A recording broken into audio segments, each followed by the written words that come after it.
پھر ہم اتنے لاپرواہ کیوں ہوتے جاتے رہے ہیں؟ پھر وہ لوگ اتنے لاپرواہ کیوں ہیں؟ اور پھر وہ چونکا۔ لیکن اگر میں یہ سمجھوں کہ ان کو سزا نہیں ملے گی ان کے باپ دادا کی طرح، تو یہ کفر ہے، امید چھوڑنا کفر ہے۔ تو پھر اس نے اچنبھے سے کلام مجید کے اوراق کو دیکھا۔ کیا میں امید رکھوں؟ کیا میں زمین میں چل پھر کر دیکھوں؟ ان تمام کیسز کو دیکھوں جن کے فیصلے آئے تھے؟ ان تمام لوگوں کا انجام دیکھوں جو عدالتی حکم کے بغیر ہی قدرتی آفات کا شکار ہوئے تھے؟ تو کیا ہمیں کبھی امید نہیں چھوڑنی چاہیے؟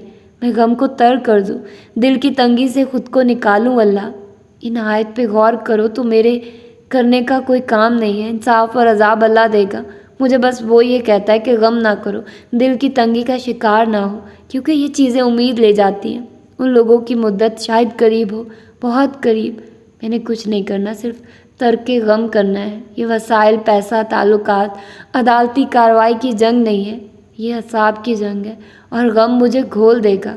مجھے اب غم نہیں کرنا، مجھے اللہ تعالیٰ کی بات ماننی ہے۔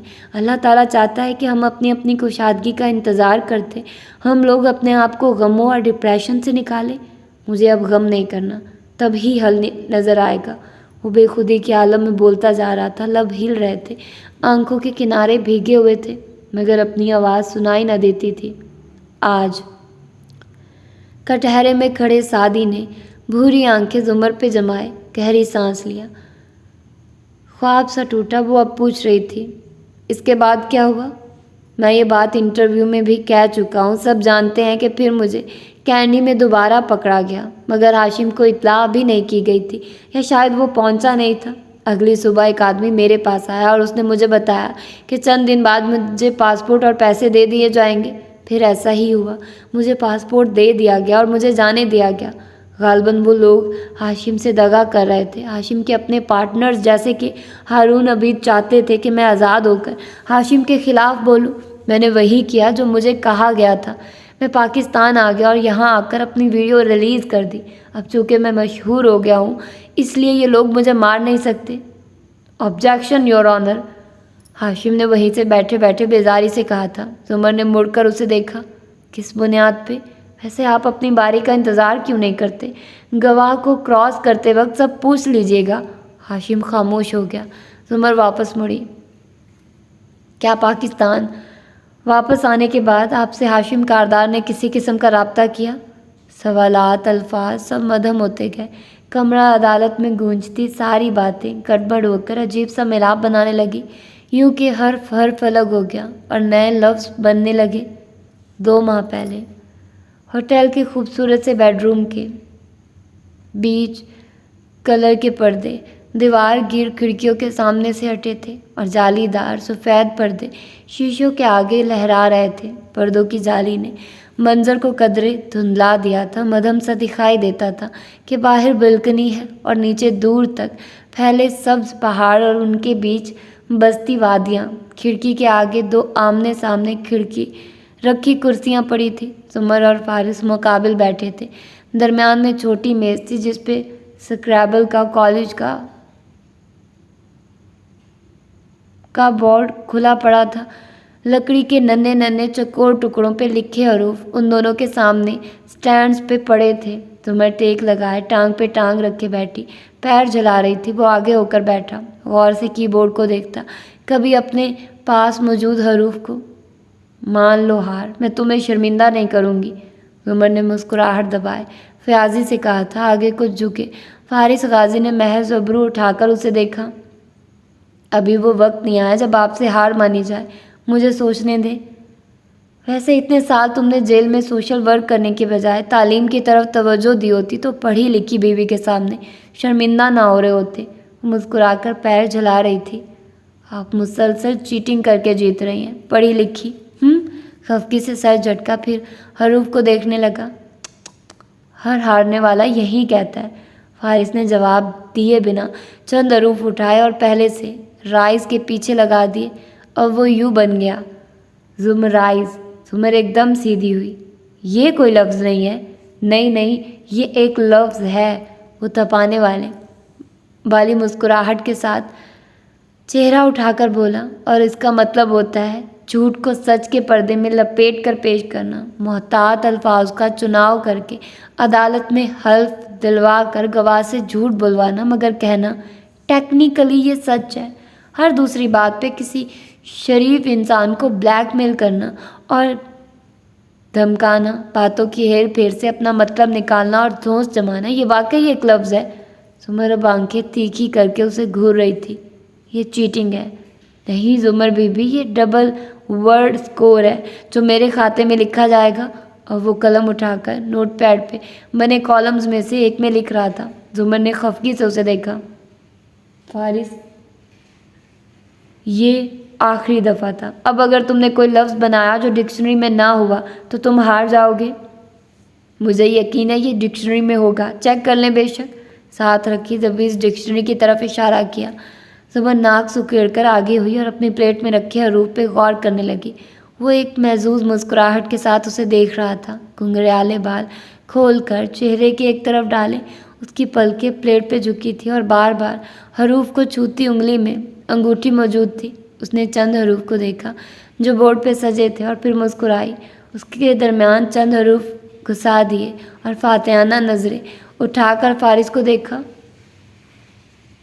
فارسی سزم، یہ کوئی لفظ نہیں ہے پروسیکیوٹر صاحبہ۔ اس کا موڈ خراب ہوا۔ ہے نا؟ وہ ہتھیلی پہ تھوڑی گرائے دلچسپی سے اسے دیکھتے ہوئے بولی۔ اس کا مطلب ہوتا ہے خاص قسم کا برتاؤ، اور جانتے ہو ایسا برتاؤ کرنے والا کون ہوتا ہے؟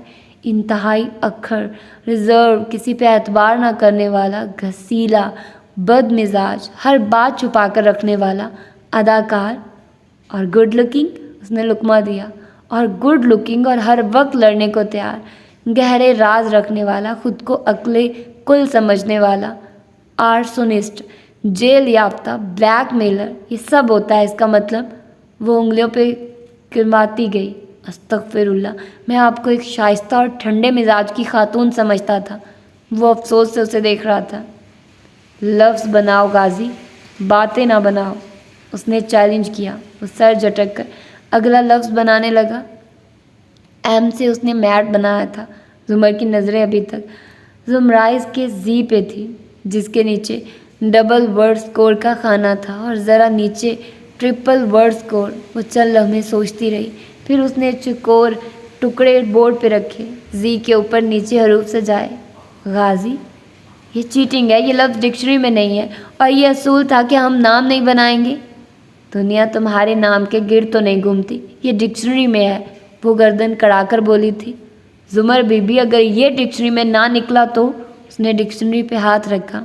زمر نے جھٹ اس کے ہاتھ پہ ہاتھ رکھا۔ اگر یہ نہ نکلا تو میں ہار جاؤں گی، تم جیت جاؤ گے۔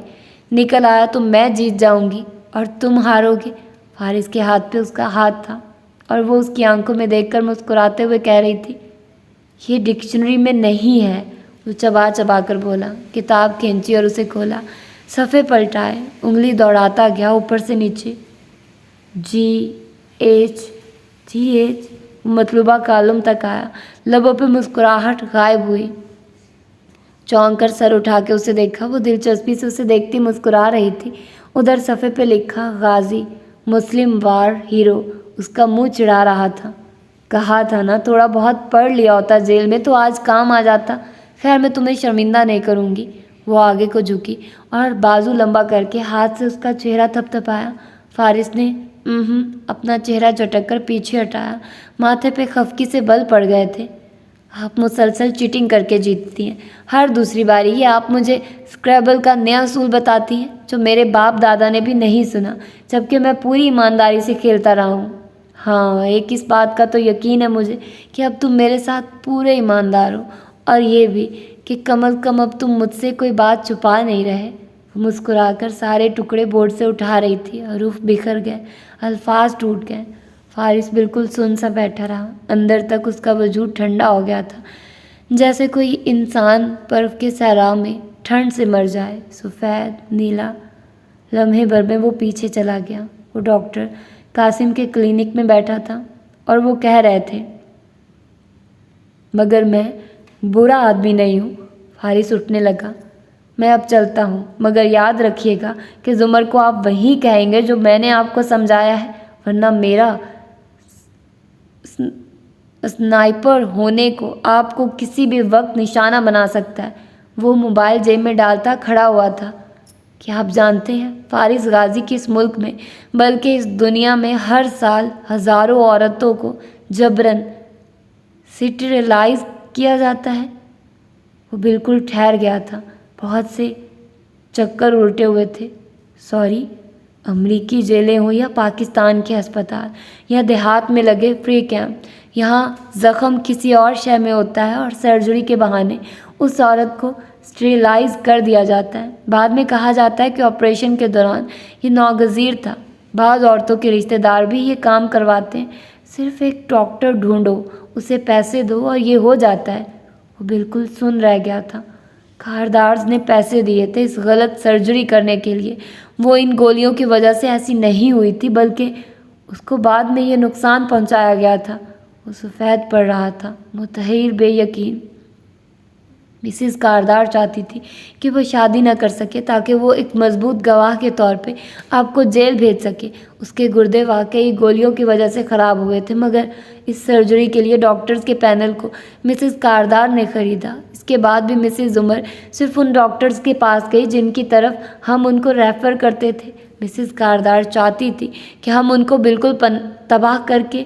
ڈاکٹر قاسم اپنی بات مکمل نہیں کر سکے تھے۔ وہ کسی بھوکے شیر کی طرح ان پہ جھپٹا تھا، گریبان سے پکڑ کر زمین پہ گرایا اور پھر اس کی آنکھوں کے سامنے سرخ دھند سی چھا گئی۔ وہ دیوانہ وار اس کو مار رہا تھا، پیٹ رہا تھا، جس کا کتنا خون نکلا، کون سی ہڈی ٹوٹی، کتنے دانت خون میں لتھڑ کر باہر گرے، اسے کچھ ہوش نہیں تھا۔ مگر اس سرخ دھند میں اس نے اس کی دبی دبی سی کراہ سنی۔ میری پوری بات سنو، مگر میں نے ایسا نہیں کیا تھا، میں برا آدمی نہیں ہوں، میری بھی ایک بیٹی ہے، میں نے صرف رپورٹس میں عدل بدل کیا تھا۔ مسز کاردار کو نہیں معلوم، کسی کو نہیں معلوم، مگر میں نے ایسا نہیں کیا تھا۔ وہ خون آلود منہ اور اکھڑی سانسوں کے درمیان کہہ رہا تھا، میں تمہیں اس لیے بتا رہا ہوں کہ اب یہ بات کھل جائے گی۔ وہ ٹھیک ہے، وہ ماں بن سکتی ہے، ہاں مشکل سے ہوگا، اس کے گردوں کی وجہ سے کافی مشکل ہوگا، مگر ممکن ہے، بہت زیادہ ممکن ہے۔ میں نے صرف رپورٹس اور دوائیاں بدلی تھی۔ اور وہ ہاتھ روک کر اسے دیکھنے لگا تھا۔ اس کے سفید سویٹر پہ خون لگ گیا تھا، سرخ تازہ خون۔ فارس نے زمر کو دیکھا تو اسکریبل کے نئے ٹکڑے سجا رہی تھی۔ اس نے جھکے سر پہ، چہرے پہ مسکراہٹ تھی۔ وہ خاموش بیٹھا رہا۔ الفاظ ٹوٹ ٹوٹ کر جڑتے گئے، جڑ جڑ کر ٹوٹتے گئے۔ آج سعدی یوسف، کیا آپ کی ہاشم کاردار سے پاکستان آنے کے بعد اپنے وکلا کی غیر موجودگی میں کوئی ملاقات ہوئی ہے؟ زمر اس سے پوچھ رہی تھی۔ کٹہرے میں کھڑے سعدی نے نظریں اٹھا کر سامنے بیٹھے ہاشم کو دیکھا۔ دونوں کی نگاہیں ملی، پرانے دنوں کے بہت سے سائے لہرائے۔ مجھے یاد نہیں، اس نے شانے اچکائے۔ ہاشم ہلکے سے مسکرایا۔ بس ایک ثانیہ کو اس نے آنکھیں بند کی تو اندھیرا چھا گیا۔ 2 ماہ پہلے نیم اندھیر کلب میں لاؤنج کی طرف کی جگہ بنی تھی۔ مدھم رنگ برنگی بتیاں، سارے میں محو رقص تھی۔ کچھ بھی صاف نظر نہ آتا تھا۔ بڑے صوفے پہ ارد گرد کھاتے پیتے ٹہلتے لوگوں سے بے نیاز۔ ہاشم کاردار ڈنر جیکٹ میں ملبوس، موبائل پہ بٹن دبا رہا تھا۔ ٹائی ندارت، کالر کا اوپری بٹن کھلا تھا۔ وہ آرام دہ سا بیٹھا تھا۔ پس منظر میں بجتی موسیقی اعصاب کو سکون دے رہی تھی۔ ایسے میں کوئی اس کے ساتھ آ کر بیٹھا۔ وہ اپنی اسکرین کو دیکھتا رہا، ہلا تک نہیں، نظر بھی نہیں اٹھائی، بس اسکرین پہ انگلی پھیرتے ہوئے بولا، قانوناً تم اپنے وکلا کی غیر موجودگی میں مجھ سے نہیں مل سکتے۔ تم سے کورٹ میں اس بارے میں پوچھا جا سکتا ہے۔ سعدی یوسف، میں یہاں سے گزر رہا تھا تو ادھر آ گیا، اور اب یہاں ایک پبلک پلیس میں بیٹھا ہوں۔ اتفاق سے تم میرے ساتھ بیٹھے ہو، اس میں میرا کیا قصور ہوا؟ ہاشم نے اپنی نظریں گھما کر اسے دیکھا۔ وہ ٹانگ پہ ٹانگ جمائے، سیاہ آدھی آستین کی ٹی شرٹ اور نیلی جینس میں ملبوس بیٹھا تھا۔ اب اس نے گردن موڑ کر ہاشم کو دیکھا، ہلکا سا مسکرایا۔ وہ آنکھیں اندر تک زخمی تھی، مگر ان زخموں کے کھرونڈ لگتا تھا بننے لگ گئے ہیں۔ کہو کیا چاہتے ہو؟ ہاشم نے فون رکھ دیا اور سوالیہ نظروں سے اسے دیکھنے لگا۔ کبھی سوچا تھا تم نے ہاشم، کولمبو کے اس تہہ خانے میں جب ہم ملتے تھے،